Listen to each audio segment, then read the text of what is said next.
يعني كان ماشي خارج من العزا مع المدير التنفيذي لنادي بيراميدز ممدوح عيد. فممدوح عيد بيتكلم معاه بيقول له، الاستاذ ممدوح عيد بيتكلم معاه بيقول له دي احنا هنتصور معاك وكده، مش جماهير النادي الاهلي يعني.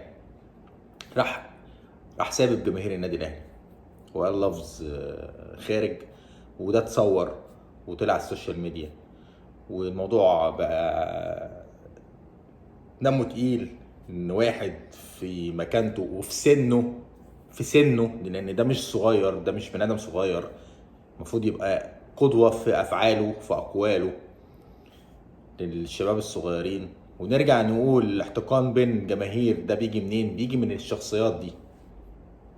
مهم علينا يعني لجنة الانضباط اما ادارة النادي الاهلي عملت شقة فيه، درست الموضوع وتم معاقبته ب50,000 جنيه غرامة مالية. طبعا غرامة تافهة يعني، بس هي القصة كلها ان انت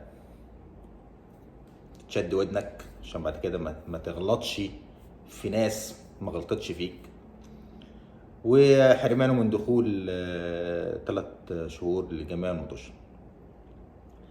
هل هو بقى يسكت على كده ولا هيعمل طعن في القرار دوت؟ هو ليه حق انه يعمل طعن في القرار دوت، ولجنة الانضباط ترجع تاني تنظر فيه حقه القانوني.